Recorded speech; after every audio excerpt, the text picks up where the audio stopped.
loaded. Going to 135K. Welcome to WECI 91.5 FM, Richmond's public radio. I'm Tyler Smith, host of the Keeping It Real with Tyler Smith Sports Podcast, Sports Talk Show. I'm Tyler Smith. It's 4 p.m. on Friday, December 16th. In Richmond, Indiana, weather 37 degrees outside. Feels like 32 degrees as well. It's a little bit of a cold one out here. A little bit of misty snow every once in a while coming in, little snowflakes, little flurries. Besides that, looking good outside. Today we got a full slate running by myself, unfortunately, today. No guests coming in today, so you just got to listen to me for the next couple hours. But we're going to be talking 49ers Seahawks Thursday Night Football. We're going to be going over the NFL slate for this weekend, Saturday and Sunday games this weekend, in addition to Monday night as well. Going to get into some college bowl season games as well. Talk about the Miami Redhawks loss in their bowl game the other day in the Bahamas Bowl. We'll also transitioning into the FIFA World Cup final, which is on Sunday at 10 a.m. And then also moving into the third place match, Croatia versus Morocco, but more focused on that final between Argentina and France, a game of a generation, one would even say. But transitioning, moving into this 49ers Seahawks game last night, quarterback for the 49ers, as many of you guys have heard, whether you listen to sports or not, Brock Purdy, Mr. Irrelevant. The quarterback of this 49ers squad is the last pick of the draft. The last pick in the 7th round, Mr. Irrelevant is what the title is for that player. Normally, these players do nothing in their NFL careers, which is no slight to them. They got drafted. They were good enough to make the NFL, which is an incredible achievement nonetheless. But normally, these guys just are on a team for a couple years, bounce around a bit, get cut, something of the sort. But in this case, we have Brock Purdy, who's been balling out for the San Francisco 49ers, a team that is in wildcard contention, let alone Super Bowl contention. As a win last night, won their division, which is absolutely insane. So this means the 49ers are going to be hosting a home playoff game, and their quarterback will be Mr. Irrelevant, who's now been dubbed as Mr. Relevant. Brock Purdy, have yourself a day. Brock Purdy last night, 17 of 26, 217 yards, 2 touchdowns, 0 interceptions. The biggest thing right there I see is 0 interceptions. A young quarterback with a lot of inexperience, not really sure what to do. You don't want to force the issue too much with a young quarterback in Brock Purdy. You don't want to put too much on him. But there's a play early on in this game where Brock Purdy takes the snap, fakes left to the motion wide receiver who runs a little bubble orbit route in motion, then flips to the other side, fakes a pass to McCaffrey on a little outside route, and then slips a ball down the middle to George Kittle for a touchdown. Al Michaels and Kirk Herbstreit even made the point last night to point out this man is not a guy who's in his second career start, let alone third appearance in an NFL game. He looked like a guy who was a multi-year NFL veteran, which really means a lot and speaks to how good Brock Purdy actually is. And as well as a tip of the hat and a compliment to Coach Kyle Shanahan of the 49ers, I think, as well. That's the bigger story, in my opinion. But Brock Purdy is doing a fine enough job and doing a good enough job, too. It's not like he's being kind of carried by this team. Don't get me wrong. His team around him is extremely talented, but he's not just handing the ball off 50, 60 times a game. You know, last night they ran the ball 36 times.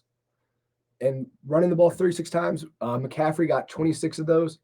Jordan Mason got 4.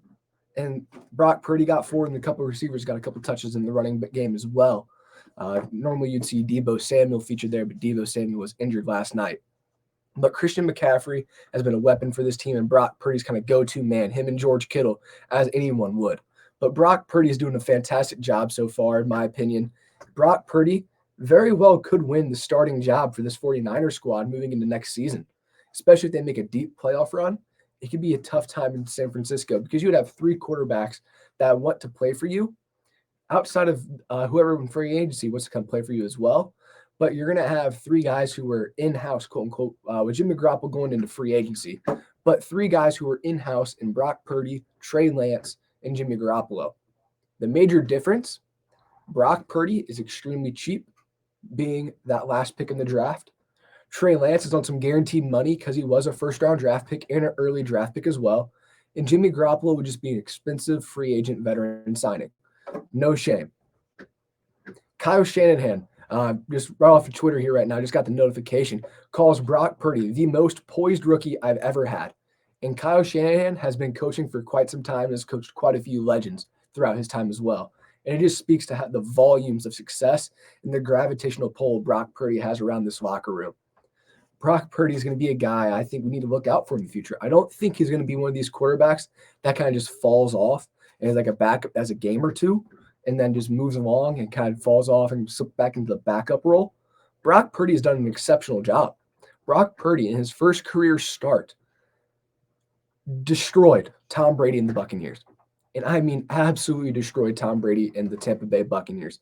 Brock Purdy in that game, granted, it was his first start. He didn't have to do too much, but this team around him absolutely helped him, and he's doing a fine job as a game manager. He's not going to be a guy who's going to lose you the game, which is the most important thing. You don't want your quarterback to lose the game for you. In this game for the 49ers versus the Buccaneers, he had a very similar stat line as he did last night. Last night with the Seahawks, 17 of 26, 217. Versus the Buccaneers, 16 of 21 for 185. Granted, you have to think about it a little bit. They got up big on the Buccaneers, so they ran the ball a bit more. Granted, that was a 28-point win, whereas last night was only an 8-point win against the Seahawks team that looked abysmal, in my opinion. But really what we're seeing a lot of what's happening here is Brock Purdy and that 49ers scheme, that Shanahan-built scheme, is going to lead to a ton of success for him. You have guys around you such as Christian McCaffrey and George Kittle who are just weapons nonstop all over the field. Christian McCaffrey last night himself, 108 yards on the ground, 4.2 average, and then turned around and had 30 yards in the air as well, receiving on 6 attempts and 6 completed passes and 6 receptions. And then you have George Kittle on the other hand, 4 catches, 93 yards, 2 tugs. If you can do this every game, you're going to have success. Turn around, get the ball to McCaffrey, who's one of the best running backs in the league. Everyone's been hating and sleeping on him due to his injury history, but this man is electric and phenomenal. He is one of the best running backs in this league and has been since the day he got drafted. In my opinion, he's always been that guy. In fantasy drafts as well, if you pay attention to fantasy, he's a guy who goes top 3, top 4 because of his ability and his skills. He can be a receiver. He can be a running back. He can do it all. He is effective out of the backfield. You can line him up in the slot as a traditional wide receiver or just motion him out. The opportunities here with this 49ers offense are endless, and that only helps Brock Purdy. Then you have George Kittle as well, who can go down and block as a tight end, support the running game, be practically a 6th offensive lineman in certain situations and certain circumstances. But then also you can put George Kittle on a little delay fade like we saw last night in the play where Brock Purdy looked left, looked right, and then slipped it down the middle. A little delay fade, fake block for a second, then slip out, and it's a touchdown. As well, there are going to be times where there's busted coverage, and that's how they succeed. They got a George Kittle touchdown on a busted coverage play, and you're going to have to take those when you get them. The only mistake I saw Brock Purdy make last night was he threw a ball over the middle, looked a defender, tried to look a defender off, but actually looked the defender into the route across the middle of the field, and Quandre Diggs came up down the middle, should have intercepted it, in my opinion, hit him right in the hands, did not catch it, so it goes from 3rd down to 4th down. The 49ers going to punt. Didn't hurt them there. But that's really the only mistake you could point at Brock Purdy for making in the last 2 games of his NFL starting career. If you could tell me that in your first 2 starts in the NFL, you only make one true mistake like that could have been game-changing, you take that as a head coach, you take that as a fan. Brock Purdy out of Iowa State had offers from Alabama, had offers from the big-time schools, but wanted to kind of choose a different path. He could have been selected a lot earlier on if he went to a school like in Alabama or whatever and could have gotten more show. He's a guy, in my opinion, who was more talented than Stetson Bennett in college, and Stetson Bennett was just in the Heisman conversation. For better or not, I don't think Stetson Bennett should have been there, in my opinion, but he was there nonetheless, and I think Brock Purdy was better than Stetson Bennett in college. As well, if you take a moment to look around, you're going to have guys on this team that just take care of the ball, and that 49ers defense is complimentary as it can get. The 49ers defense, one of the best defenses in the league, top 5 defense in the NFL, if you can have a 49ers team that can put up legit points and score on offense, while 49ers defense just shut down the opponent's offense and just absolutely destroy them in every single phase of the game, it's crazy. 20 points in their last 2 games allowed in the NFL. It's insane. You don't see that every day. In the NFL, offenses average 24 to 35 points a game. But now the 49ers have allowed only 20 in the last 2. Now they're into the playoffs, won their division, and now they're just going to fight for seeding from this point on. See if they can get to a bye, things like that. But this 49ers team is going to be dangerous. This 49ers team is somebody that you need to look out for. If you would have asked everybody 3-4 weeks ago that Brock Purdy would be the quarterback of the 49ers, would you be scared facing them in the playoffs? The answer would have been a resounding no. A resounding no. Nobody would have been fearing them. But now, teams are looking at this 49er squad, and there's like, I don't want to play this team. They're a team that's rolling. Since McCaffrey joined the 49ers, undefeated. That's how good Christian McCaffrey is. He can make a team undefeated. He can change the way the team goes, change the momentum, change the way everything goes for you. So that just speaks to the volumes of how successful he really is and how strong McCaffrey is as a ball player. But now we're going to switch over to the Seahawks side of things. The Seahawks side of things, extremely depressing last night. If you're a Seahawks fan, Seattle fan, Geno Smith supporter, etc., just a really poor showing in my opinion. Just not good anywhere in this game. Just a lot of bad choices around. Just not good at all, in my personal opinion. This Seahawks team was extremely underwhelming.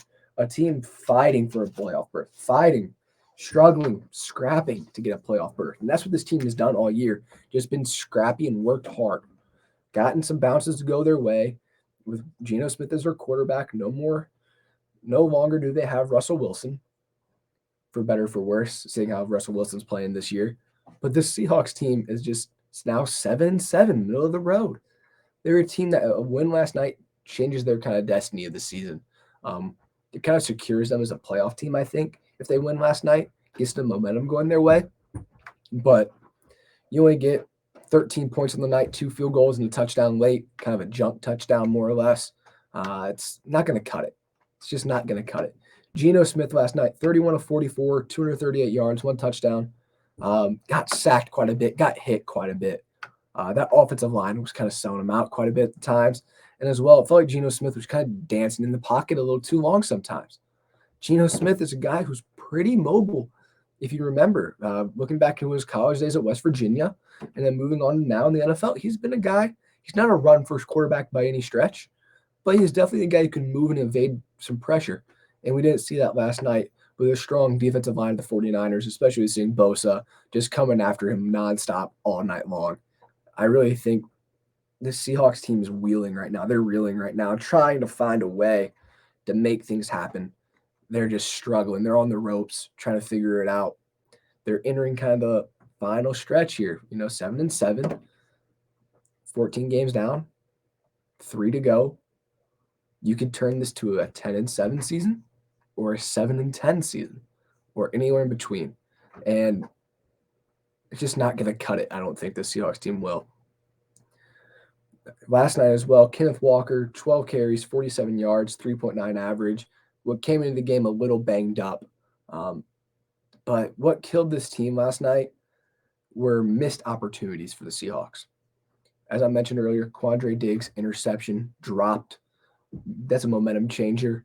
Granted, you get the ball in that punt, but just a momentum swing of you get an interception, a young quarterback on the road at one of the historically loudest stadiums in the NFL.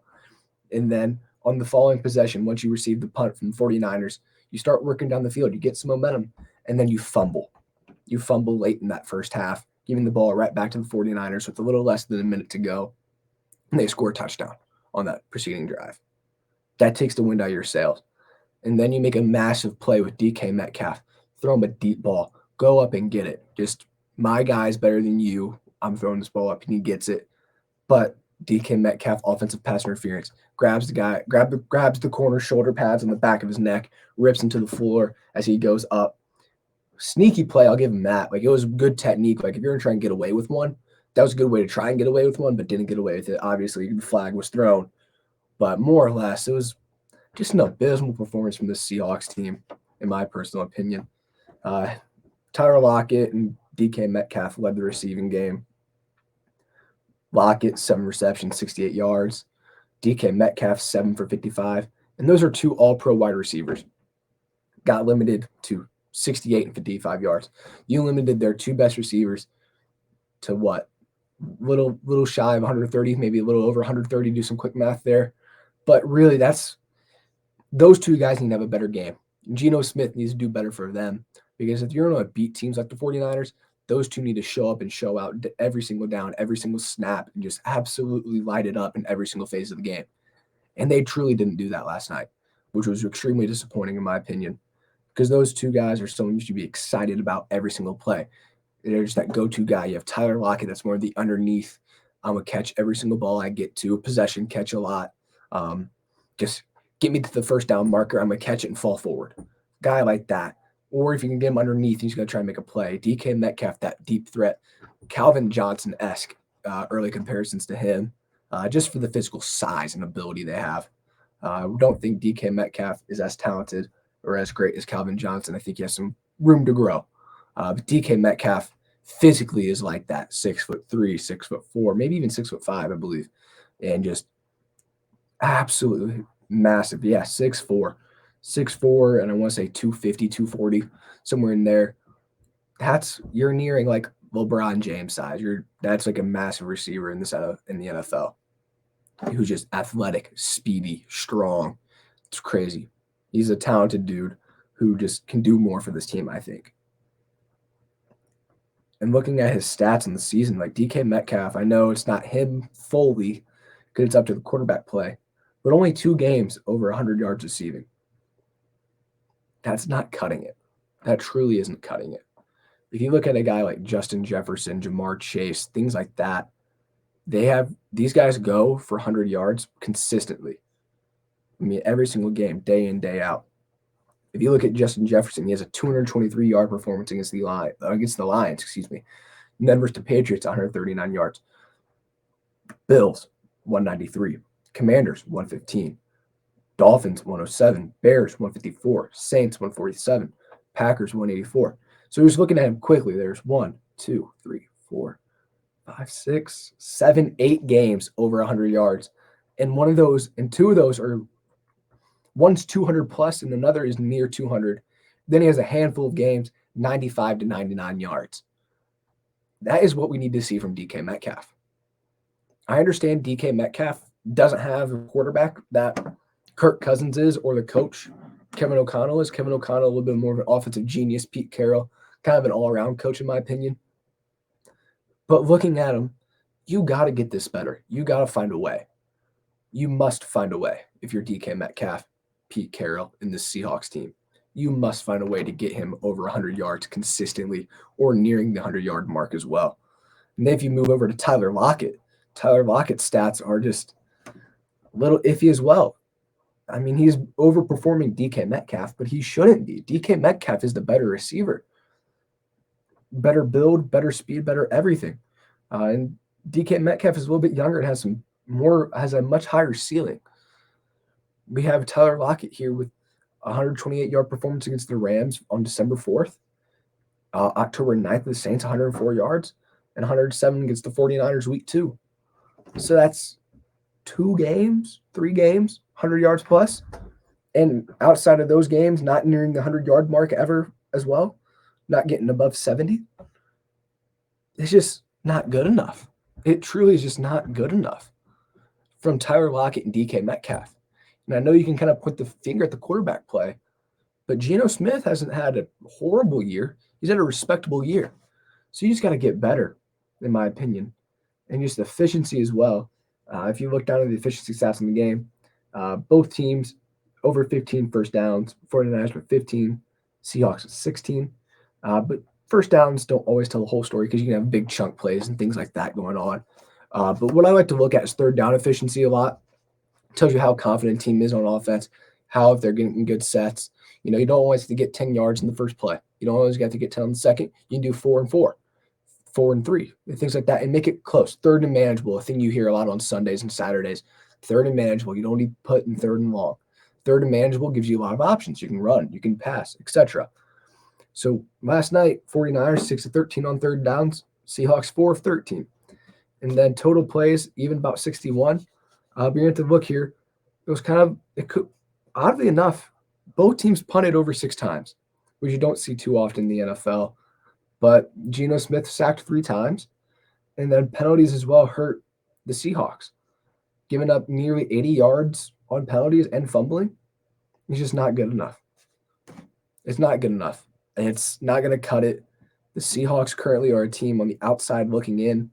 They're just not cutting it, in my personal opinion, of what they should be. They're having a much stronger season than expected, I would say. But once they started succeeding early on, the expectation became that they should be into the playoffs. Right now, they're on the outside of looking in, first team out. They're the 8th team in the NFC. But this is also, projected as of right now. So as of today, if the playoffs ended today, we still haven't played the games on Saturday and Sunday this week. We haven't finished the week. But right now, as it looks, Eagles are the number 1 seed, 49ers are the 3, Vikings are the 2, Bucks are the 4, Cowboys are the 5, Commanders are the 6, Giants are the 7. So there is some things up to change. There's 5 spots available. But what really hurts the Seahawks here is the Eagles clinched the NFC East, 49ers clinched the NFC West. So the South and North are up for grabs. So now we go down to 4 because Vikings are going to get the NFC North bid. So now we're 4 teams available. Probably the Buccaneers are going to get the South. So now it cuts you to 3 teams available. So then you need to be better than the Cowboys, Commanders, and Giants. Cowboys 10-3. I think the Cowboys are kind of a safe bet here already. So really the last 2 playoff spots, in my opinion, are going to be between Washington Commanders, New York Giants, Seattle Seahawks, the Lions. You could argue the Packers. I don't think the Packers are going to make it, unfortunately. There's always that little chance with Aaron Rodgers as your quarterback that things could get turned around, things could happen, things could go better. But personally, I don't think it's going to happen. But the biggest question mark here is how will the Seahawks finish out? That is the most questionable thing here. The Seahawks, in an extent, control their own destiny, funny enough, because they just got to keep winning. If they keep winning, they'll be able to make it. But the better question is, can they continue to win? They have the Chiefs, Jets, and Rams. So looking at that, I think they go 2-1. I think the Chiefs will beat the Seahawks. I think they can beat the Jets, and I think they could beat the Rams. They could beat the Rams. But you also have to look, those 2 games later on this year, Jets, Seahawks, Seahawks, Rams, neither of those games are gimmies for the Seahawks side. They're toss-ups. If Mike White is back for the Jets on January 1st, the Jets could get him. And if the Rams, Baker Mayfield getting more time in this team, getting more settled in, maybe hearing a little bit of a nod, like, hey, you might be the guy of the future here, kind of fighting for his NFL career, Baker Mayfield can beat the Seahawks. It's just a tough ask for the Seattle Seahawks team. Nothing is going to be given to you. And I think you're already guaranteed a loss versus the Chiefs on December 24th, Christmas Eve. But that's where it comes down to for the Seattle Seahawks. The Seattle Seahawks are going to need to figure this out. And a team that got to show it off on prime time, prime video, Thursday Night Football, didn't show well. Did not show well in the slightest. And as we sneak over to the AFC playoff picture, a lot of important contests this weekend. You had the 10-3 Bills in the AFC East, taking the Dolphins, who are the 6th seed currently, 8-5, and the 2nd in the AFC East. That game is going to be a big one. And the Bills are bringing the Dolphins to Buffalo. It's supposed to be super cold, projected anywhere between 7 to 12 inches of snow. And if you're the Buffalo Bills, I know the weather doesn't help you. Having that kind of weather isn't going to help your play style by any means. But having that weather, you're more adjusted to it. You're more accustomed to it than the Miami Dolphins. And I think that's going to play a massive kind of mind game in this one. So I think the Bills are going to be able to win that one and kind of slow down this Dolphins team, kind of secure that AFC East and potentially the number 1 seed. I think they're going to be safe. I think the Bills will be a 1 or 2 seed, but a win this weekend's huge. Just to continue staying in the chase for that one spot because the Kansas City Chiefs have the Texans, and that should be a team that the Kansas City Chiefs roll all over, as the Texans are 111-1 currently. And then looking at the 3, the Baltimore Ravens, who are 9-4, and the Bengals, who are 9-4. And if you're a Bengals fan, you're cheering on the Browns this week because guess what? Lamar Jackson out again. Lamar Jackson out again. The Browns must win this one. It's a must win for the Browns and a must win Browns win for any Bengals fan out there. And if I had Chase here, who's host of Cut to Chase Sports podcast, he'd be saying the exact same thing right now. Cincinnati Bengals need to take care of business against the Tampa Bay Buccaneers, who are 6-7. And then they need to be paying attention to that Browns game. Make sure the Browns win. Share the scouting report. Do what you need. I don't care. You need to find ways to make sure this Browns team wins versus the Baltimore Ravens.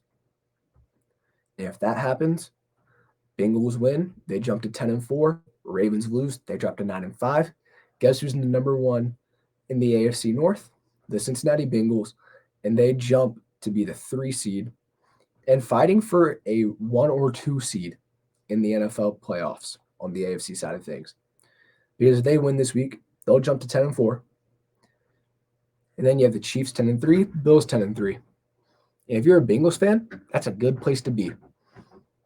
Because if you keep winning, you could be a 1 or 2 seed and get in a playoff bye. Let alone if you don't get to playoff bye, you're hosting a playoff game, which is massive for the Bengals. Back-to-back home playoff games, home playoff berths. It'd be a fun one for a Cincinnati Bengals fan. And then you move on, looking down the rest of the playoff picture. The Titans are the 4 seed, 7-6 in the AFC South. That's pretty much a given. They're going to have that one. The AFC South has been abysmal this year. Extremely disappointing. Colts, Texans, Titans. It's not been a good look for the AFC South, to say the least. And the Jaguars, 5-8. Excuse me. But Jaguars are the closest competition, I guess, for the AFC South. But they're not going to catch the Titans, in my opinion. And then if you move on, the 6 and 7 spot gets awfully crowded. Because you have the 8-5 Dolphins, the 7-6 Patriots, the 7-6 Chargers, the 7-6 Jets. So I think the Jets, Chargers, Patriots, Dolphins are all fighting for 7-6. And I think the Bengals are secure at this 5 spot, but they're just trying to keep out of that 6-7 spot, though, too. Like, the Bengals are in that fight, but I think they're above the fight. But they're still there. They're still there, but they'll be able to escape it more likely than the other teams. But that's 6 and 7, the Dolphins, Patriots, Chargers, Jets. Those are 4 teams hungry to make it.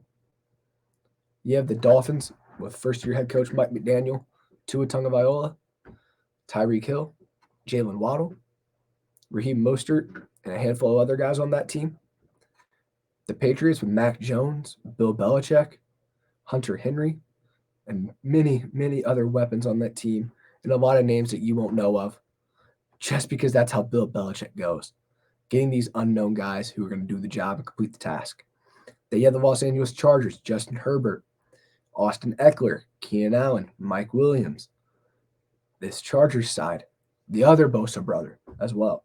This Chargers side, if you remember last year, if they tied the Raiders in the final week of the regular season, they would have made the playoffs. But they allow a first down conversion late.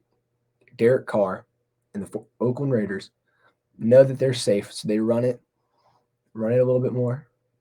Come down to 2 seconds on the clock. Derek Carr calls timeout. They send the field goal kicking team in. Daniel Carson puts it through. Eliminates the Chargers from the playoffs. So that's what we're seeing here. A team that 2 seconds away, a field goal away, a third down stop away from the playoffs last year. Then you have a New York Jets team, a young team, a hungry team, who's had 3 different quarterbacks play for him this year.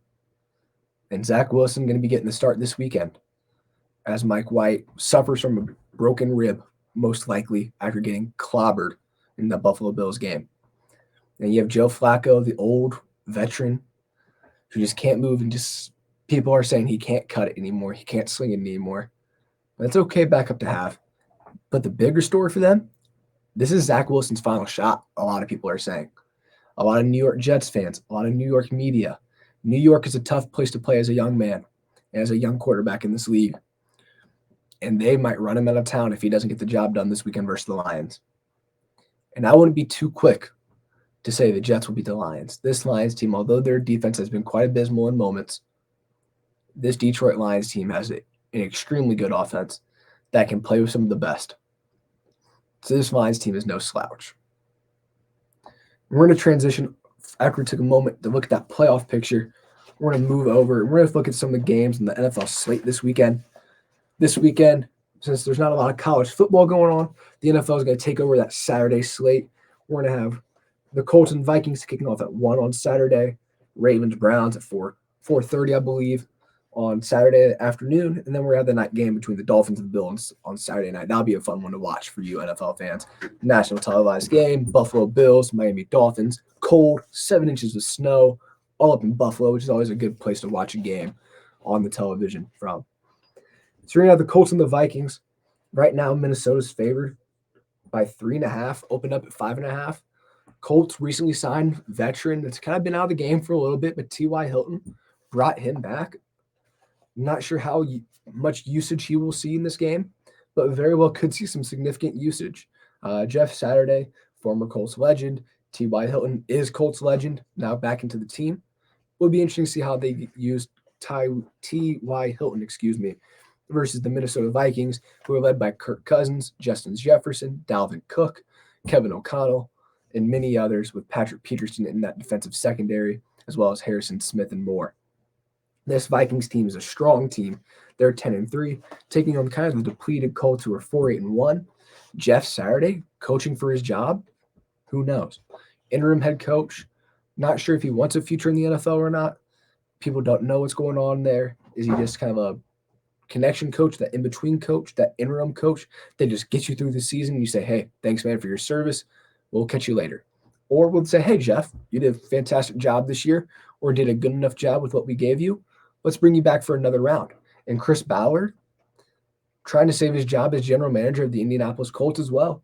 This is a game where the Colts have a ton of pressure on them, and the Vikings just need to show up and deliver. And I think that's the biggest thing here. Vikings just show up and deliver at home. I think the Vikings are going to win this one. I'd even choose them to cover the 3.5-point line. I think the Vikings win this game by a touchdown to 14 points. So if you want to take an alternate out there on 10 points for the Minnesota Vikings to win by, I like the Minnesota Vikings a lot in this one. Kirk Cousins has been wheeling and dealing this year. This game also not in prime time for those of you wondering. So Kirk Cousins will be playing good. He struggles in those primetime games, but Kirk Cousins is a guy to look out for in this one.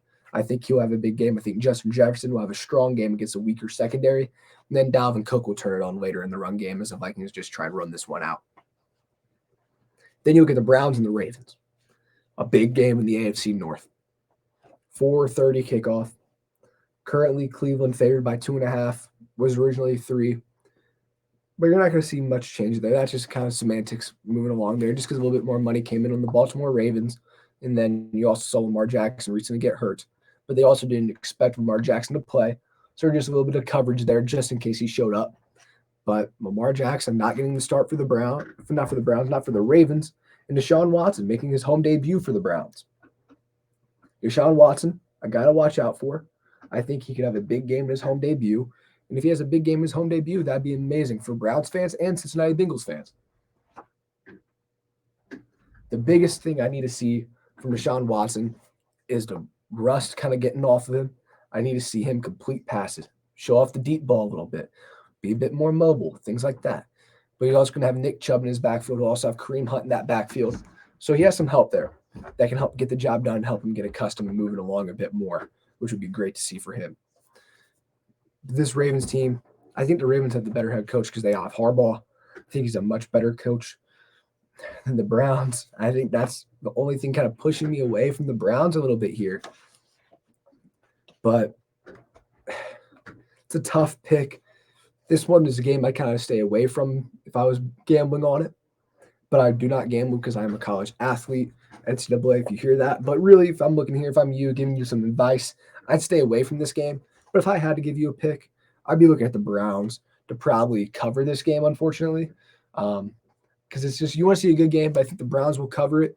I think the Browns. It's unfortunate because you never want to see the Browns win if you're a Bengals fan. I know a lot of you guys out there within the region with a lot of the listeners here today are Bengals fans. They're from the Cincinnati area, or from the Ohio area, or from Richmond, Indiana, where you're kind of between Colts and Bengals. You don't know who to choose, or somehow you may be a Cleveland Browns fan. But really, if you're a Browns fan, if you're a Bengals fan, you're gambling on the Browns. You're hoping that the Browns win. You're cheering for the Browns, and I think they will win the game at home in Deshaun Watson's home opener, home debut. I think the Browns will win this one. And I think they do cover because obviously that line at 2.5, they win. Even if it's by a field goal, they cover. I think this game could be very well low scoring. I think this game could be like a 17-14 ball game or 23-20, something of the sort. But really, this is going to be a low scoring ball game, kind of a boring game to watch as well, I think. But I do give the Browns a slight advantage. And if you're a Bengals fan, you're cheering for the Browns all day in this one. And then we're going to move over to that Saturday night game, which is kind of crazy to say. Saturday night kickoff, 8:15, I believe that one's going to be kicking off at. Bills, Dolphins. The weather in this one is going to be massive. I think the weather is the biggest story here. The weather, if it's snowing, if it's just cold, etc., if it's windy, I think that all has massive effects in this one. If it's cold, if it's wet, if it's snowing, if it's windy, I'm going with the Bills. If this was a beautiful game, played in sunshine and rainbows, 75 degrees, down wherever, I think the Dolphins will be able to get it. But I think with the weather that we're going to be seeing, I'm going to give it to the Bills. And then in this one, too, if games between the past, if it's going to be a windy one, I don't think you're going to see a lot of field goals being kicked as well.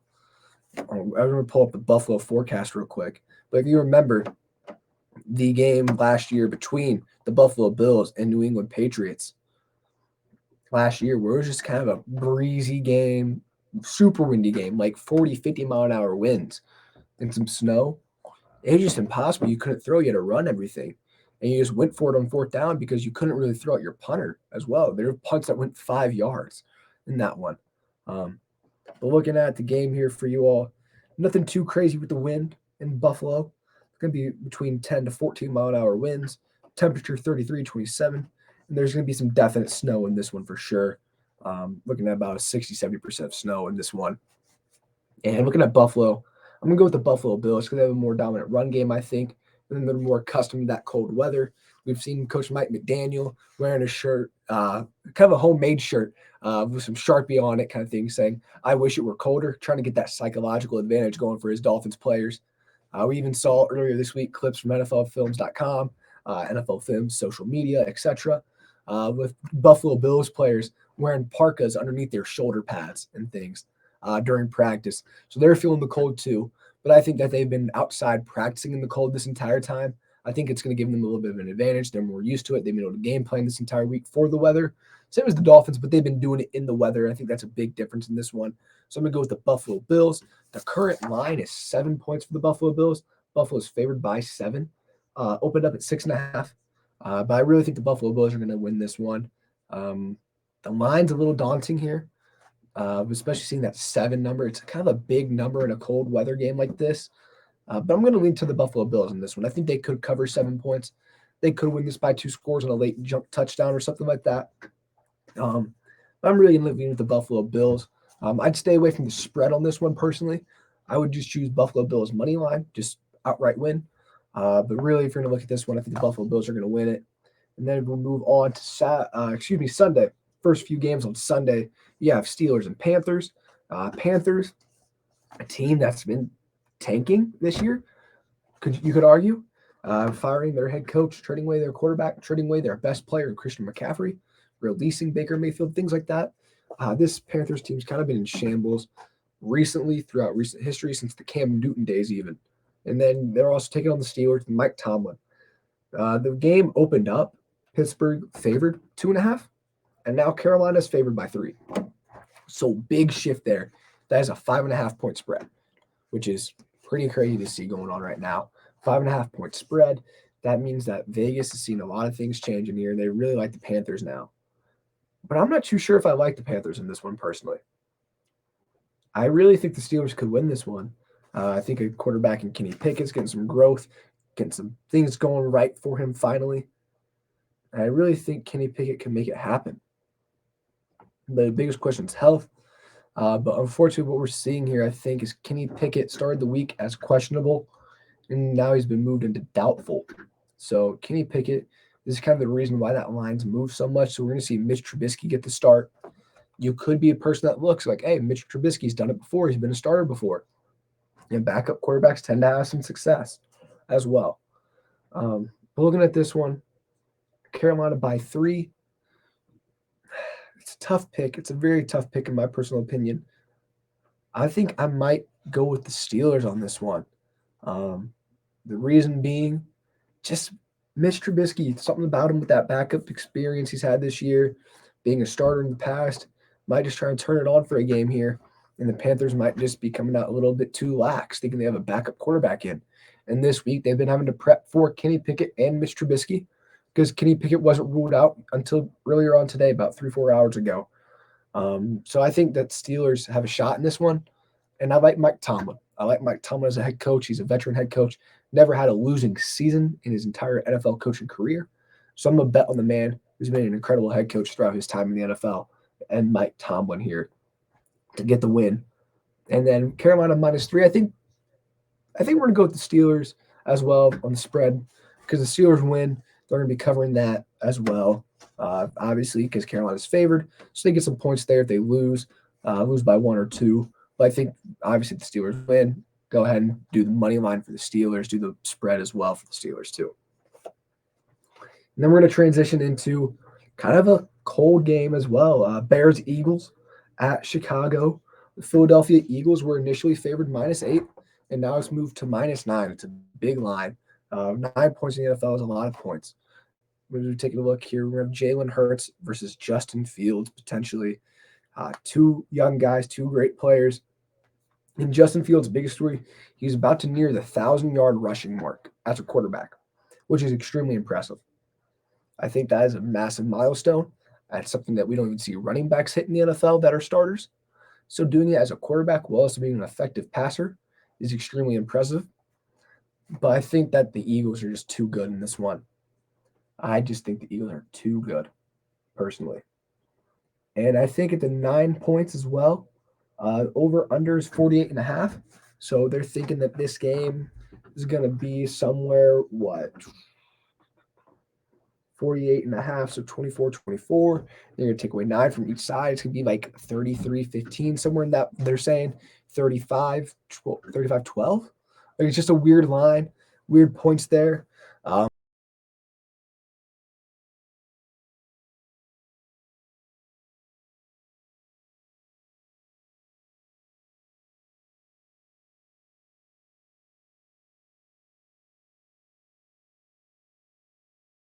Ready to do as well. So I'm going to go Eagles here, cover the line, and as well get the win. I really like this Eagles team. They're rolling, they're grooving. Jalen Hurts is doing a fine job. Miles Sanders doing a great job. They get Dallas Goedert back from injury this week as well. Officially came off the injury reserve. They have a couple weeks to get him activated. They're talking about working them in slow this week potentially. And I think that's a big get back for this Eagles team. And I think the Eagles will win this one. And then we're going to move into Chiefs and Texans. Now, this is where we have Vegas make some lines that I personally despise. Chiefs and Texans. The Texans are 1-11-1. Chiefs are 10-3. The spread opened up at Kansas City -14, and it's still Kansas City -14 as we talk right now. 14 points in the NFL. They think the Chiefs win this game by 2 touchdowns. That's personally one I don't like to do a lot. I think 14, 2 touchdowns, winning by that is a lot, especially on the road. Nonetheless, this Chiefs and Texans game is going to be kind of tricky. Betting-wise, and obviously to an extent, I think the Chiefs will win this one for sure. No question about it. But seeing that the Texans have ruled out running back Dameon Pierce, one of their best receivers, Brandon Cooks, Nico Collins, Derek Stingley, like 4 of their best players are there ruled out. It's just a tough game, especially with all those injuries. I think what we're going to see here is just a team, the Chiefs, who have so many weapons. I mean, so many weapons. It's just unreal the amount of weapons they have. All the guys they have. Kadarius Toney stepping into a bigger role, but probably will be limited. Coming into this one, I think Kadarius Toney is going to be limited. There have been too many reports on him yet, but just kind of hurt and banged up over the last few weeks. There's no need to rush him back for the Texans. So I think MVS, Marquez Valdes-Scantling, could have a big game for him. But I'm going to go with the Chiefs here. 14 points is a lot. It's something I'd stay away from. But just with all those injuries, this is a game that I think it would be okay to bet the Kansas City Chiefs at minus 14, just seeing how many injuries there are for the Texans. And then the Texans just have struggled. People calling for Lovie Smith's job. He's the head coach for the Texans. And you have Davis Mills, who's just kind of been out here trying, but then Pep Hamilton doing some tricky things too, running a 2-quarterback system. It's a gimmicky team. They're just trying to figure out something to do. They don't know what to do. They're just trying to throw things out there, trying to save their jobs, honestly, which is crazy to say. But Davis Mills is going to be the kind of the lead starter, obviously. But we're going to see the Kansas City Chiefs just outright dominate this team. The only way Kansas City Chiefs don't get to 14 is if they start running the ball like crazy and they just don't get to the end zone with the run. But I think their run game's strong enough where they will find the end zone at least once, and they're going to run it once they get up a touchdown with the passing game. So I think the Kansas City Chiefs will win this one and will cover that by 14. I traditionally don't like to pick by 14, but this Texas team is extremely poor, extremely depleted. So that's the only way I would advise that one. Then we're going to move into the Cowboys and Jaguars game. Cowboys, a team that's shown that they can go, a team that can drop 50 on a week, and then also tank it out and drop a goose egg. And the Jaguars coming off a massive week last week as well. Jaguars last week had a big game. Evan Ingram balled out, showed out. Nonetheless, the tight end. It's just a team, though, the Jaguars, I'm not sure what to see from them consistently. The Jaguars won last week 36-22 over the Titans. It's just a team they're a little intriguing. It's a team that's fun to watch because you don't know what you're going to get. They're a team that's historically hasn't been there except that one AFC playoff run when they had Blake Bortles as quarterback. But now you're going to have Trevor Lawrence, kind of the future of this franchise, trying to put it together while you take on Cowboys and Dak Prescott, Ezekiel Elliott, Tony Pollard, and the boys out there, America's team nonetheless. So I think the Dallas Cowboys are a team in this one that are going to be dangerous, a team to watch out for. They got a kind of scrappy win last week versus the Texans, and I think they might have a little bit of a wake-up call. They bounced. So before the Texans, they played the Colts, and then won 54-19. They kind of hit a lull, and then had a slow game. So like looking back historically for the Cowboys, they played the Vikings, they won 40-3. Then they played the Cowboys, and then the Cowboys played the Giants, they won by 8. Then they played the Colts, won massive. Then they played the Texans, won by 4. So here's where I'm at with this one. Trend shows Cowboys are going to explode this week. And I'm okay with guessing that the Cowboys will explode. I like the Cowboys a lot. I'm not a big Jaguars supporter out there. I like Dak Prescott. I like Tony Pollard. I like Ezekiel Elliott to an extent with this system that they're running. And I really think the Cowboys can get it done this weekend. I think the Cowboys, they're currently favored 4 points. It was originally 6.5. A lot of money coming in on the Jaguars. But I would actually prefer this as a Cowboys better because it gives you more chances. If they win by just 6, they win by 2 field goals, you still cover. So I think the Cowboys are going to be the favorites here, and I think the Cowboys are who I'd go with. I think Cowboys win this game, and I think they win this game by 6, at least. 2 field goals at least. So I think the Cowboys are going to get this one. Then we're going to transition to the Falcons and Saints, an NFC South matchup. Cowboys and Saints, kind of a big one here. We're going to transition for that one. Not Cowboys, Saints. I apologize. Falcons and Saints. Falcons and Saints. We're going to be seeing a young quarterback for the Falcons and Desmond Ridder. Desmond Ridder getting his second start for the Atlanta Falcons, which is kind of crazy to think about. Desmond Ridder, a young guy, kind of the future of the Falcons franchise. They played Marcus Mariota a lot this year just to kind of get him going, get him smoothed into the system, just not to throw him out there right away. But I really think Desmond Ridder is going to be able to go.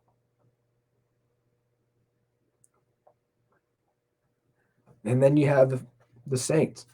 It's The Saints are just a tricky team. Andy Dalton starting for them, but then they've had so much other things going on, so much other nonsense. It's just a team that just doesn't look good. This Saints squad, a Saints team that has been depleted, the Saints team that's just kind of been left for dead once Sean Payton got out of there with their financial salary cap situation. And then you have Marcus Mariota finding the bench for Desmond Ridder to step into the starting role. And we're having Desmond Ridder making his first start. The guy at University of Cincinnati, a household name for those locally, and it didn't come without controversy. We're seeing a lot of drama with Mariota, who has been the quarterback originally. Mariota left the team once he found out that Desmond Ridder was going to be the starter. He was not happy about it whatsoever. But Coach Arthur Smith of the Falcons is saying the team and everybody else is wholeheartedly believing in Desmond Ridder and are excited for him to get this start. And I think the Falcons made a good move here. If you're the Falcons, your season's done for the most part, but there's no chance you're making the playoffs, really. You're just kind of depleted all year. You're building for the future. You're trying to bounce back. And this Falcons team, they're third in the NFC South currently. But this Falcons team, being third in the NFC South, means you have an extremely poor record. The Falcons currently are 5-8 behind the Panthers. So, I mean, they're still in the hunt, but I don't think the Falcons are going to make it. I think the Buccaneers will sort things out eventually. But this Falcons team, building for the future, Desmond Ridder, that future franchise guy, and they want to get him as many reps as possible for next year so they know what they have. So they know, do we need to make a move at quarterback? Can we trust Desmond Ridder? Do we just need to go out and get talent to surround Desmond Ridder? Things of that sort. But I think Desmond Ridder will come in this week, and I think he'll have his moments of struggle. The Saints are a team that's been historically good on defense, had guys like Tom Brady had their numbers. So I think the Saints could cause some problems for Desmond Ridder. But I don't trust the Saints team enough to beat the Falcons, I think. Vegas is looking at it with New Orleans projected to win by 4, covered by 4 and things like that. But there's something about the Falcons and Desmond Ridder. It might just be because I'm a guy from the Midwest area who watched that Cincinnati football team do some incredible things in the past, but under Luke Fickell and Desmond Ridder at the helm of the offense. It just might be me, but something about Desmond Ridder is kind of drawing me to this game. And I think Desmond Ridder could get the job done. I think Desmond Ridder has the ability to do something special for this team and kind of get something going. So I'm going to go for Desmond Ridder and the Falcons to win this game and as well cover. I think Desmond Ridder gets a win his first NFL start and makes his first kind of attempt at everything and could kind of show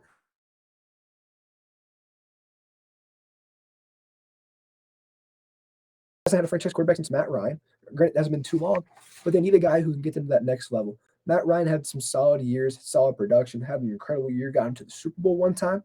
But outside of that, it was kind of just average elite.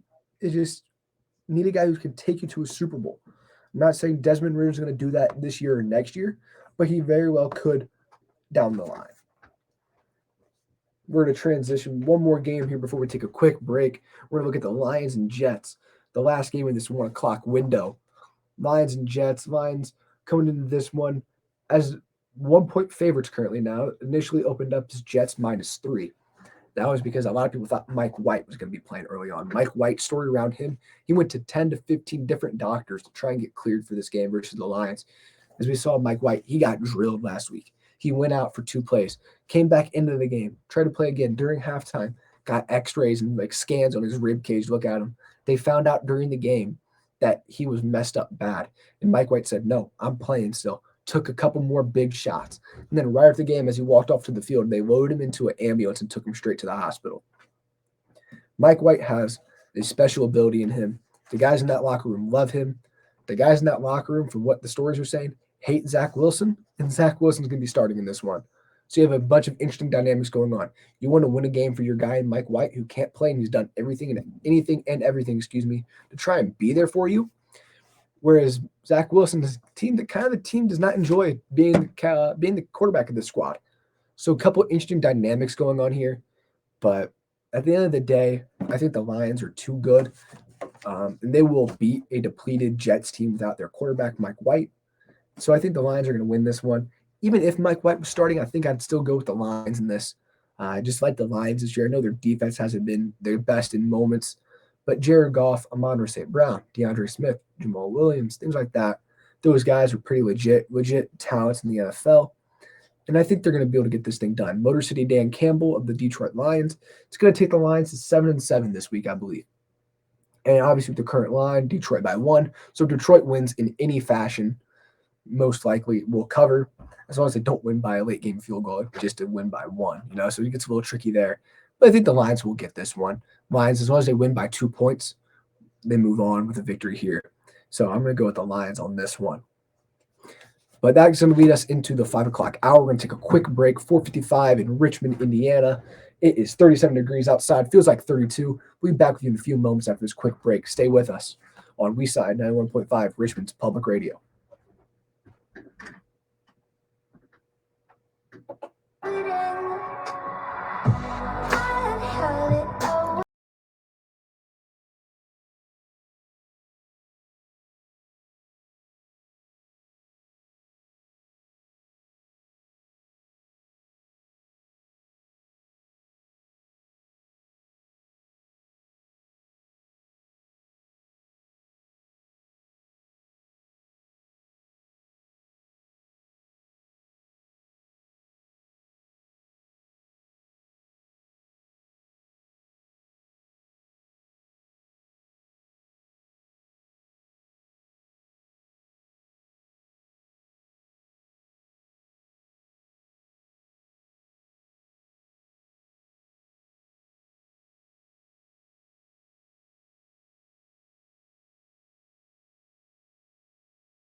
Welcome back to WECI 91.5 FM, Richmond's Public Radio. I'm your host, Tyler Smith of the Keeping It Real with Tyler Smith Sports Talk Show and Sports Podcast. We're streaming here live from WECI 91.5 FM, Richmond's Public Radio. We just took a little quick break. We're going to get back into some NFL picks covering the 4 o'clock slate and forward on Sunday afternoon, Sunday, December 18th. The first game we're going to get back to here, we're going to take a moment to check out the Cardinals and Broncos game, a battle of two backup quarterbacks. We're going to have Colt McCoy, and a name that many of you probably aren't familiar with here on the WECI 91.5 FM as well, just in general for NFL fans. Russell Wilson is going to be out at quarterback this weekend, still in concussion protocol. And now we're going to be seeing a new quarterback step into the role. A man, Brett Rypien for the Denver Broncos is going to be stepping into this one, being starting quarterback in this one. Brett Rypien, a guy who many of you probably never heard of. Brett Rypien, a guy coming out, hasn't really played too much in the NFL, a guy out of Boise State, a quarterback who just can kind of make things happen. 26 years old, Canadian-born NFL player. You don't hear too many of those. Well, signed with the Broncos in 2019 as an undrafted free agent. So a guy who's been around the Broncos organization for quite some time. Granted, now the Broncos, they have a new head ball coach, but a guy who's been familiar with the Broncos for quite some time, sitting in behind plenty of quarterbacks, but now the opportunity to get his start. Last week, came in relief of Russell Wilson with the head injury, went 1 for 1, 16 yards, 50% completion percentage. So limited use there, limited use. For the Cardinals, you have Colt McCoy, but this game's going to be very interesting for those of you watching because it's two backup quarterbacks. Many people don't think, I'm going to sit down and watch a game between two backup quarterbacks. You can watch one of the best quarterbacks of college football all time between Colt McCoy, who is that man of the Cardinals, who's going to be starting this week, and then you also have the Broncos here as well. Both teams reeling, trying to find some success. Arizona Cardinals 4-9. Kyler Murray tore his ACL on Monday Night Football versus the Patriots. And then you have the Denver Broncos, who are 3-10 coming into this one. The biggest story here you have to think is who has the better defense. You have to start looking at that because you think, two backup quarterbacks, which defense are going to show out and kind of win the game for the team? And in that case, it's the Broncos. But we just don't know much about Brett Rypien. I just don't know who to choose here. It's a tough one out there. It's a game I'd stay away from any betting, personally. I'd stay as far away from this one as I could. So many unpredictables, so many unknowns, especially revolving the quarterback position for the Broncos. But this is a team as well who didn't really like Russell Wilson from what it seems like from media reports coming out. So you have to think maybe they like Rypien better. Rypien's been around. He's been a dude in the locker room for quite some time. Maybe Brett Rypien's a guy who we prefer. If you're a Broncos player, Broncos veteran, things like that, people who have been there since the 2019 year when he got signed. Vegas, the odds coming in at this one had Denver favored by 3.5. To open up as -1. But this news broke just hours ago, so I'm not sure if the lines have gotten adjusted or not yet. So we're going to pull it up real fast. But this game between these two teams is one that would be kind of fun to watch, I would say. Fun to watch, but not fun to, I'd say, gamble upon if you were somebody who would do that or partake in those activities. But the Broncos and Cardinals game is going to be a battle of two backup quarterbacks, which is always kind of interesting to see. Two guys you don't get to see too often. Currently, at the live odds, the Broncos are still favored by 1.5. It's a line where I don't know what to do exactly. Vegas knows that this is going to be a low-scoring game. The over-under at 36.5. That's extremely low for the NFL. That's saying, Broncos are favored by 1.5, so they're thinking that this game is 20-16, something of the sort there, where we got to go. It's just a very low-scoring game, 14-17, somewhere between those, a 3-point game or even less in this one. I think this is going to be a game where Denver is at home. I think a loud stadium helps the Broncos at home here. But Colt McCoy is a veteran quarterback who's been around, balled out in his moments when he's gotten the opportunity here as well. So that's why I'm going to ride with the Cardinals in this one. I'm more familiar with Colt McCoy. I know what I'm going to get out of Colt McCoy. And Colt McCoy has always gotten the job done for me when he comes in as a backup quarterback for this Cardinals team. So I'm going to go with the Arizona Cardinals here, who are plus 1.5. And it's good money. I mean, you're getting your odds back on that one. So I think the Cardinals are worth the flyer. Would I go out and say, "Yo, yes, this is the best thing to go do"? Absolutely not. But I think this Cardinals game is a solid option to look at if you're trying to do something a little more risky. Maybe throw a parlay out there when you need to tie in something that can significantly boost something. So I think this Cardinals team can do it. And then we're going to transition to the second 4 o'clock window game at 4:05 p.m. We're going to have the Raiders taking on the Patriots. Raiders are at home, and they're going to be favored currently at -0.5. So this is going to be a game that they really look as a toss-up, but they're going to give a slight edge to the Raiders in this one with the Patriots. But here's the biggest story going on right now. Bill Belichick facing his assistant. That's what a lot of people are missing right now, if you're not paying attention to it too closely. That's what the story's been missing. Josh McDaniels, former offensive coordinator for the New England Patriots.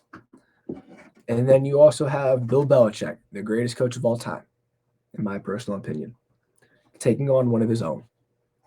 Just think about it. When you see this big-time era head coach, think of a Nick Saban. That's the only other real comparison you can think of in this moment, current modern-day era. Does Nick Saban lose to his assistants? No. I can only count on my hand one or two times, where he's lost to one of his own assistants. And the same with Bill Belichick. His assistants have gotten fired at other places, and he brings them back, a la Patricia Joe Judge. So I think the Patriots go into Las Vegas, and they get a win.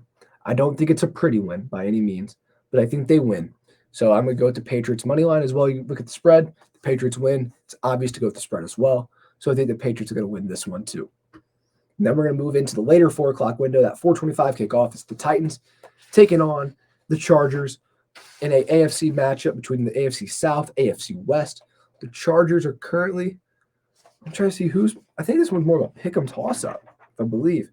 But lines recently changed to Chargers favored by 3 later in the week. It opened up a lot tighter, about 1 point for the Chargers. So it's kind of opened up leaning towards more of the Chargers. And I think that's a good choice as well. I think this Chargers team has a more explosive offense than the Tennessee Titans. I think the Tennessee Titans, as we mentioned last week, a dominant run team, a team who can never really get behind in games, because then that means they have to rely on Ryan Tannehill's arm to get them back into contests.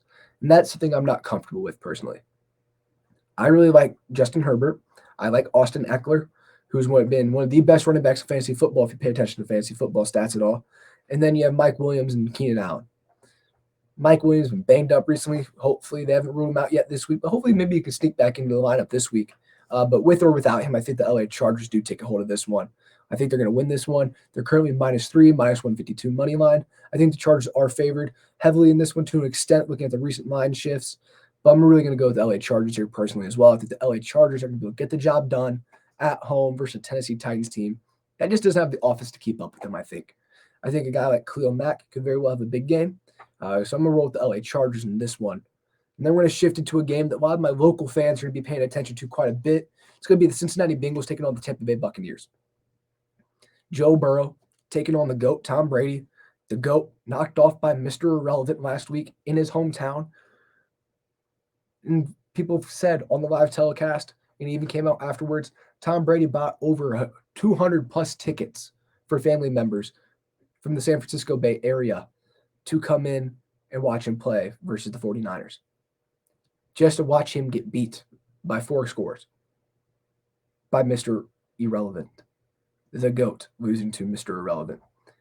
And now I think the next man up, the heir to the throne, in my opinion, Joe Burrow, taking on the Tampa Bay Buccaneers on the road. 4:25, a game that really could have been flexed into that primetime slot, I think. But I think it should have been, but it obviously is not, being as that 4:25 kickoff game. But I think the Cincinnati Bengals will win this one. The Cincinnati Bengals are favored by 3.5 points, but I think the Bengals will win this one by a touchdown. So I'm going to go with the Cincinnati Bengals. They win a massive game in hopes to be the number 1 seed in the AFC North. The number 1 spot in the AFC North, chasing a number 1 seed overall in the AFC playoff picture. Joe Burrow will have a massive game in this one, I think. First time taking on Tom Brady. I think Joe Burrow can do it in this one. make an incredible game out of this. Then we move on to kind of a game, kind of a grudge match, NFC East contest. The New York Giants are going to be taking on the Washington Commanders. New York Giants are favored. Well, New York Giants are being given 4.5 points. They're being given 4.5 points, and the Commanders are favored by 4.5. The Commanders by 4.5 versus the Giants team that's really done well so far this year. A team that's surprised quite a bit of people in this year's NFL season. Not a lot of people thought the Giants would be doing well with a new head coach. Dable, I believe, is the head coach out there. It's just been a team where this Giants has been surprising to us. They're a team that should have been humming along quite a bit ago as well because of Saquon Barkley. Saquon Barkley is an absolute animal in the backfield and the passing game in general for this New York Giants side. But both teams come to this contest 7-5-1. They met, 2 weeks ago on December 4th? Yeah, December 4th, 12 days ago from now. And then they're going to play on the 18th, 2 weeks exactly. They tied 20-20 in that game at home for the Giants. So now the Giants have to head over to Washington. Not too far of a trip, but they're going to have to take on the Commanders on the road. And I think the Giants can very well get this one. If we look back at that previous game, the 20-20 tie, Taylor Heineke played a fine game, 27-41, 275 for 2 tuds. Brian Robinson exploded in that one, though, for sure, as well as Terry McLaurin. So if you're a Giants fan, the biggest thing here is to limit Terry McLaurin and limit Brian Robinson and make Taylor Heineke beat you. Then if you're the Giants, you had Daniel Jones go for 25 passing, 25-31, 200 yards, tud. And then Saquon Barkley only 63 yards. Daniel Jones, the surprising 71. So if you're the New York Giants, you need to get Saquon Barkley going a whole lot earlier and a whole lot sooner. I think this game truly comes down to Saquon Barkley, in my personal opinion. I think Saquon Barkley is the reason that the Giants are going to be able to win this one. And I'm going to go with the Giants here at +4. So I think the Giants, being the underdogs in this one, I think they're going to be able to get it. I think the Giants are going to be able to get it. +4.5 is an even better line as it just recently got updated. So they're saying that the Commanders must win by 5 points. And I don't think they win at all. I'm going to roll with the Giants on this one. And that's a good game if you're trying to make some money off of it. I think the Giants very well can do it. As we shift into that 8 o'clock slot now, Sunday night, 8:21 p.m. Eastern kickoff, we have the LA Rams taking on the Green Bay Packers, a game that, looking on earlier in this season, should have been a game that we were all super excited for, seeing that the NFL schedule makers put them in as a primetime game this late in the year. You would have thought that the reigning Super Bowl champions and back-to-back MVP Aaron Rodgers would both be wheeling and dealing at this point, but arguably enough, they haven't been doing so. Right now, the Rams are at the Rams are not favored. They're being given 6.5 points. So the Rams are expected to be 6.5-point dogs, while the Packers are 6.5 favorites. And I just don't know if I can trust this Packers side. But also, on the other hand, Baker Mayfield is just, his second week with the team? So it's a very interesting contest. Going on the road to Lambeau, I'm sure there's going to be some weather going on too. I'm going to lean with, I would say the Packers win this one. But I think if I go the spread, I'm going to go with the Rams on the spread. I think the Rams do a good enough job in this one to cover 6.5, but I think the Packers win this one overall. And then we move into the Monday Night Football game of this week. It's going to be the Jacksonville Jaguars and the New York Jets. So moving with this one, we have Jacksonville Jaguars, New York Jets. It's a tough one. It's a very tough one here. Monday night game. We have Jaguars, Jets. It's just an interesting pick here. I think we talked about this one a bit earlier as well, but just rounding up the rounding up the clock here, rounding out the table for Monday. What is this one going to be on Monday? What's to give you a date here? I think this is a future game, but I think the Rams are going to get this one versus the Pack. I think the Rams, as we mentioned earlier, cover versus the Packers. And then Jacksonville Jaguars versus the New York Jets is one where the New York Jets will beat the Jacksonville Jaguars as well. And that's going to wrap it up on the NFL side of things, though. We're going to transition to some college football bowl games. I know a bunch of people pay attention to those. A lot of people will be watching those as well. Just trying to kill some time during the holiday season. Bonding over some family. It's never a bad idea to turn on some football, in my personal opinion. And we're going to cover some of the games that happened recently. Going on is the Miami Redhawks game. Right, previously happened earlier on this week, as I mentioned. We talked about this one a little bit on the last show, and we kind of talked about on the last show that we thought UAB would win this one, but it'd be extremely close. The Miami Redhawks would put on a good fight. I was able to watch this team in person. This team has a bright future ahead of them. They had a pro-style NFL quarterback who was Gabbert, brother of an NFL QB. Just something different when you come from an NFL family at the quarterback position. There's just something you can't really put your finger on it, but they're just different in that way. They know what it's like to be in the locker room, be in commanding presence, and do that whole thing. Just the extras that you don't really see. You just can't really put your finger on it, but they just do it. But with a young quarterback, Avion Smith for this Miami Redhawks side, they lost to UAB 24-20 in the Bahamas Bowl. UAB was favored by 10.5 points, and Miami limited it to a 4-point game. So Miami put up a good fight, a better fight than Vegas thought they would. It's a shame to see the Miami Redhawks fall in this one, come to 6-6 at the end of their season now. But Miami Redhawks, a good season. It was an average season to an extent, but a good season building towards the future. You didn't want to see your established quarterback get hurt early on. After speaking with Luke Westpoli of Miami Redhawks, he covers a bunch of their games, his broadcast, play-by-play, etc. But he's a guy who's kind of mentioned to me as well that this Miami Redhawks side was a team that once they realized that their quarterback that was initially the starter was hurt, handing the keys to Avion Smith, that they were generally and kind of wishfully building for the future at that point, trying to get him some growth, get him some reps and confidence underneath his belt. They also didn't really run an offense that was designed for him as well, because you have to think they ran an offense designed for QB1, and Avion Smith is a much more mobile passer as well. Can get out and run quite a bit. So we saw that in flashes, and I think that this Miami Redhawks side is a team to watch out for next year in the MAC. But we're going to move into some of our but our bowl games on this first weekend here. It's going to be Saturday, December 17th. We have Cincinnati Bearcats taking on Louisville.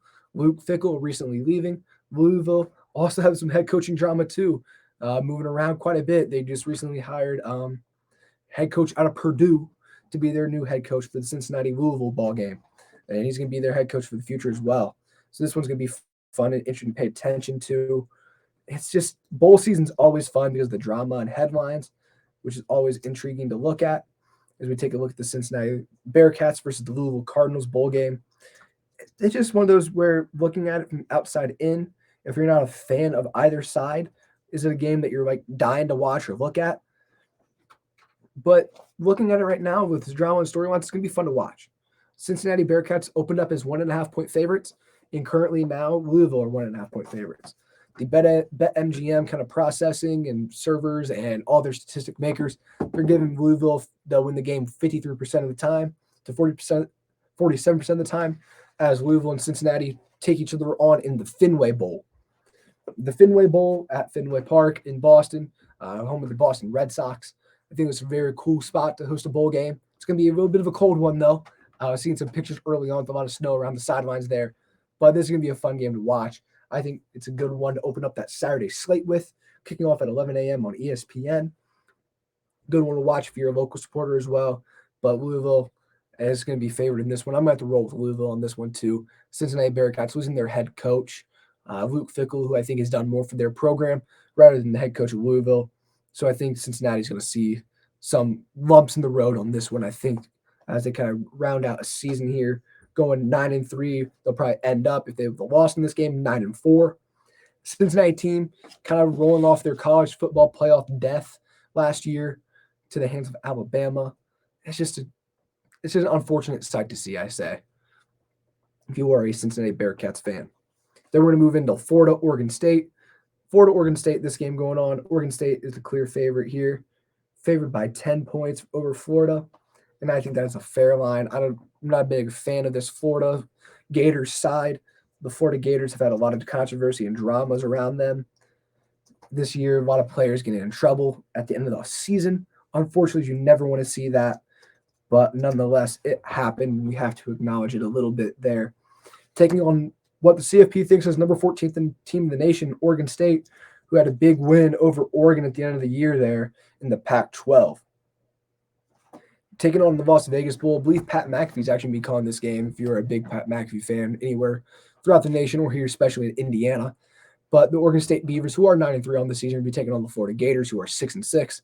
Florida Gators, just a team that hasn't accomplished much this year, barely scraping by being bowl eligible. And the Oregon State Beavers side, who's kind of handled the Pac-12 to an extent in their previous history. Played a tough USC team, only lost by 3. Beat Oregon by 4 on a late comeback, and then suffered a loss to Washington by 3, and just lost to a Utah team that ended up doing very well in the Pac-12 championship. So it's just a team that struggled a little bit in some spots, but a team overall has had a strong season, looking to end strong as well. I think Oregon State will win this one handily. And a thing to look out for here for the future, if you're DJ Ugalele coming out of Clemson, entering the transfer portal potentially, Oregon State is a place that if they can land a big-time quarterback in the portal, they could go on a run next year.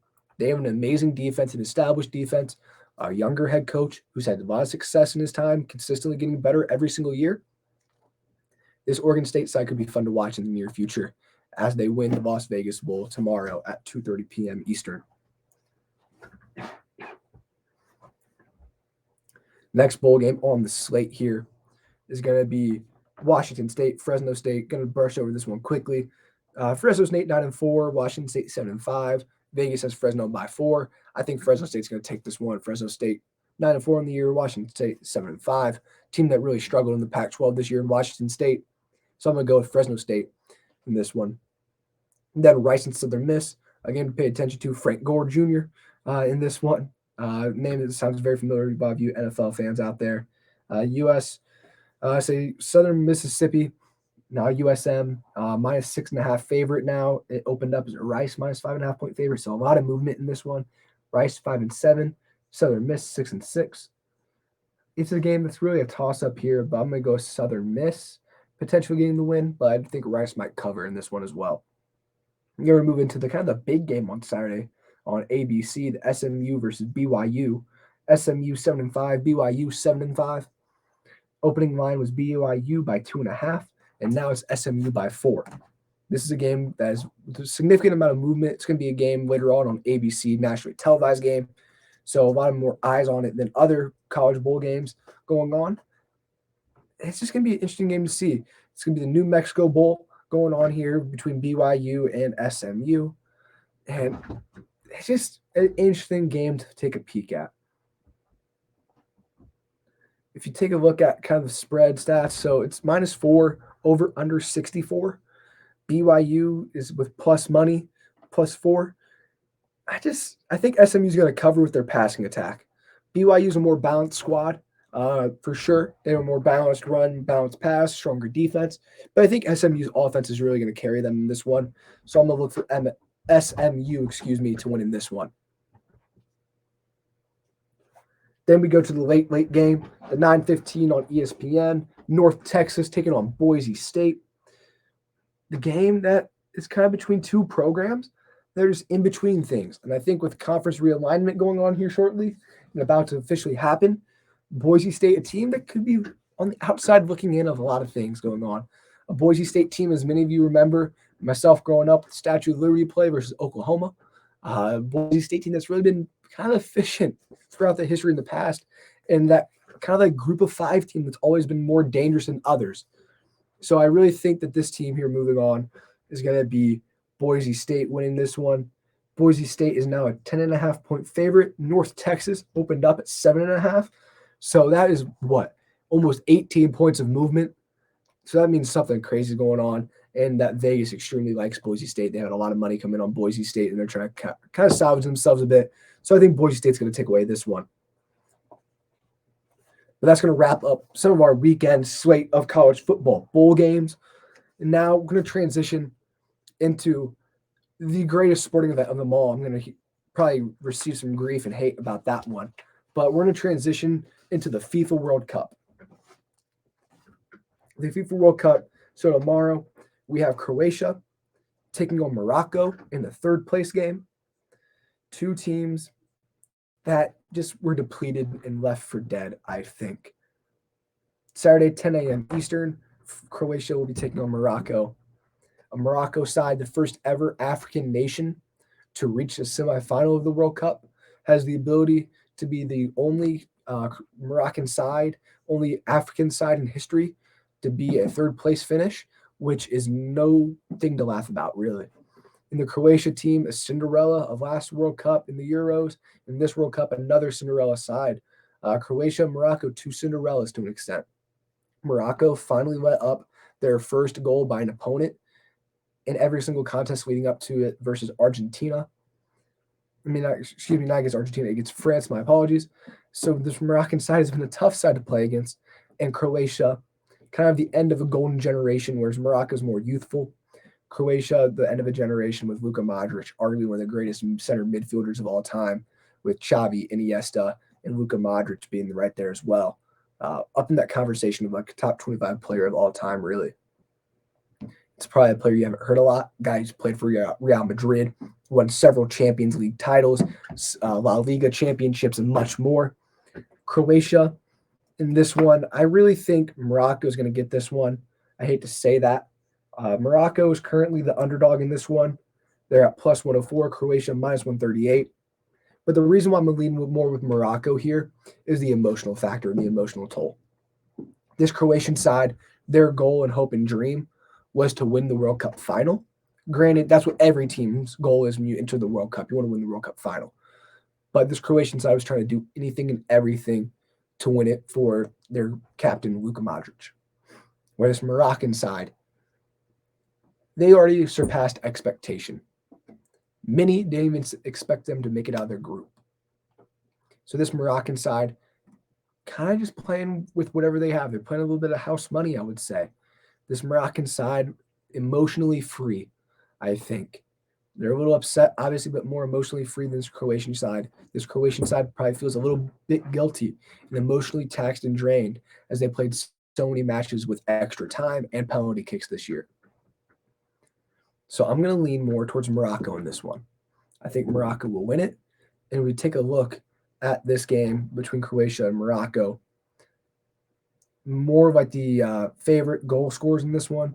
You have Andro Karhamovic, a couple of guys here. But really what we're going to be looking at here is a game where for Morocco, Ziyech, a winger who plays for Chelsea in the Premier League, and an outside back, a right back named Hakimi, who plays for Paris Saint-Germain, teammates with Kylian Mbappe, Lionel Messi, Neymar Jr., Donnarumma, Keylor Navas, Marquinhos, lots of top-level flight players.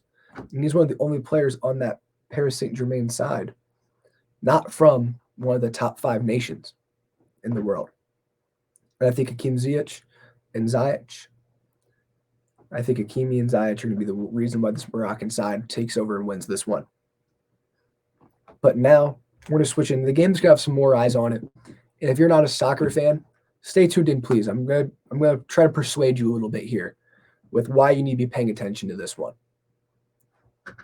So take a moment, and if you're the audience right now listening, close your eyes and just think of like some of the greatest athletes of all time in your favorite sport, whatever that is. Just think of some of them. Some of the names that might come to your mind: LeBron James, Michael Jordan, Babe Ruth, Ted Williams, Mike Trout. Just think of them. Think of those names. A lot of names will be coming to your head. Messi, Ronaldo, etc., etc. There's so many. So many. Now start thinking about some of the best players like Patrick Ewing and Charles Barkley and much more who have never won an NBA championship or a championship in general within their sport. And now we come up with Lionel Messi. Lionel Messi, the greatest of all time, the greatest of a generation, a cultural icon for all boys and girls, recently born to late in their life. Lionel Messi has the opportunity to cement his legacy here on Sunday at 10 a.m. in Qatar. And then on the other hand, it really shouldn't be a David and Goliath comparison, but it really feels like that. David is Argentina, and they have the greatest player of all time on their side. And this French side is Goliath, a 5, 6, 7-headed monster in the attack, with arguably one of the best young talents in the world since Messi and or Ronaldo, and Kylian Mbappe, with the most underrated striker and forward and goal scorer of a generation in Olivier Giroud, who is now the leading scorer for France. He's won it all in Europe. He's won the Champions League. He's won the Europa League. He's won a World Cup. He's won a Euro. He's won a Club Champions League and then won a Club World Cup as well. A guy who's just been underrated throughout his entire career. And they're bringing in reinforcements now too. The French Football Federation reached out to Real Madrid to see if they can get Karim Benzema to be eligible to play in the World Cup. Karim Benzema has been fighting some nagging injury, and Real Madrid expressed a lot of interest in preserving Karim Benzema so he wouldn't worsen his injury. Karim Benzema just won the Ballon d'Or, which is the award that goes to the greatest soccer player in the world, throughout Europe, throughout Africa, throughout China, throughout the States, wherever, North America, South America. He was the greatest player in the world who won the Ballon d'Or. An incredible season with Real Madrid. They won the league. They won the Champions League. A forward who has not played in this World Cup, but very well could start in this World Cup. And then you have Ousmane Dembele, who is a Tyreek Hill-esque player, for those of you who watch the NFL. The fastest player in the world who can do it with his left foot and his right foot and is just dangerous beyond imagination. And you have Kylian Mbappe on the other side of the pitch. Kylian Mbappe, as I mentioned, the youngest player on this French side, a young generational talent, kind of like a Patrick Mahomes if you're an NFL fan. Think about that. Patrick Mahomes is a good comparison for him if you're an NFL fan. Having the chance, going up against the GOAT, a la Tom Brady, I guess you would say. But I think Messi's story is a little different than Tom Brady, but for comparison's sake, I think it works. If you look at Mbappe as Mahomes, Tom Brady, and Messi together in the same eyes, it's like when Mahomes played Tom Brady, you just couldn't get past him a little bit in those AFC championship runs, and then he finally gets a Super Bowl title. And Mbappe has a World Cup title. And he wasn't like the sole reason they won. France could have done it without him. But now he's carrying this team now. And it could be his World Cup title, not someone else's, where he's like, I did this. It was me. And there's an award out there called the Golden Boot. The Golden Boot is between Messi and Mbappe now, the two leading goal scorers in this tournament. So it's kind of like the Super Bowl MVP to an extent, where you're looking at the two best players and take a go at it. Mbappe has the ability to cement himself in the GOAT conversation and just kind of set up his career, even though Mbappe is not even 25 years old. It's just an incredible game that we're going to be able to have on our hands. It's not the World Cup final we dreamt of by any stretch. The dream World Cup final for many of you out there would have been Cristiano Ronaldo of Portugal taking on Messi of Argentina. But instead, we're seeing France take on Argentina. And what stands out here is Mbappe, 23 years old. Sensational, long career ahead of him. Messi, nearing the end. He's on the back nine. He's on 16. He's on 17. About to be at the end. And arguably, he's playing some of his best football, some of his best soccer. He has the ability to cement his legacy. He has the ability to mark this generation as one of the best soccering generations of all time, including himself, Cristiano Ronaldo, Neymar, Luka Modric, and so on. He has the ability to cement his legacy as an all-time great. It would be the difference between him being argued in the top 5 of all time to being the clear-cut number 1 of all time, 0 questions asked for eternity. That's what we have the opportunity to witness on Sunday at 10 a.m. Eastern. If I were you, I would set aside 2.5 hours on Sunday to watch this Argentina-France game. Or record the game, turn off your phone, make sure you don't get the notifications, and try your best. Because this is going to be a game of a lifetime. The ability to watch Messi work his magic, chase a childhood dream, and put kind of the final touch on his legacy and just prove it that he is the greatest of all time versus a footballing giant in France, a five-headed monster, you could even say, with Mbappe, Olivier Giroud, Ousmane Dembele, Antoine Griezmann, and Hugo Lloris, and many more. They have the ability for this Argentine side to get their generational GOAT, the player that every single person on this Argentine side looked up to growing up their entire life, except for McAllister, who maybe looked up to his father, but I guarantee you he still idolized Lionel Messi. But Lionel Messi has the ability to cement himself and his legacy for eternity. And Mbappe and France have the ability to go back-to-back, and not only go back-to-back, but get Mbappe on kind of this sensational trajectory of his career and send kind of near the end of their golden generation. Some of these guys very well could be their last World Cup. And if they win this World Cup, they might choose to make it their last, but they definitely have some time ahead of them too. But could make this their last, but go back-to-back and get out. That's what we have here on Sunday at 10 a.m. Eastern. And if I were you, I would sit in and watch this game because you have the ability to watch two nations, a cultural icon, cement his legacy, and do something incredible on Sunday. There's no better way to explain it. There's no way to explain it, but it's just magical what you can see on Sunday. I know a bunch of fans out there only paid attention to the World Cup when the United States was in, or maybe for a couple fanboy teams, or maybe, I'm going to support the underdog here, the Cinderella. This is a game where the entire world now, Ronaldo fans and Messi fans, who hate each other and despise each other. The best comparison for that is if you're a Michael Jordan fan and a LeBron James fan. And if you think MJ's the GOAT or LeBron's the GOAT, and say one of them got knocked out, one of them got eliminated, now, because of the circumstances at hand, you're rooting for your arch nemesis to an extent. You're rooting for the guy that you've hated your entire life, potentially, if you're a Ronaldo fan. And now you're seeing two sides come together to support one side, which is Argentina.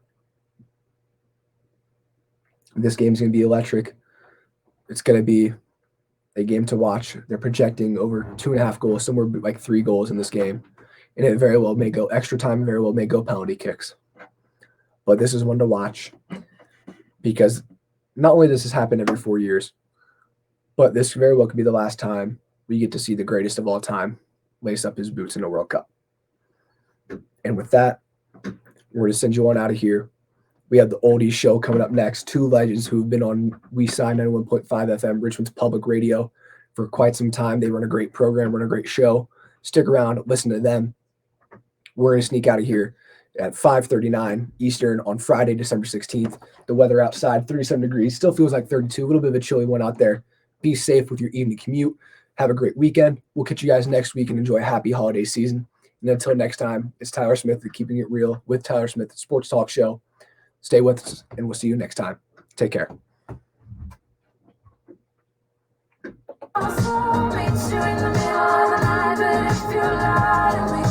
Thank you all for watching. Tune in next time.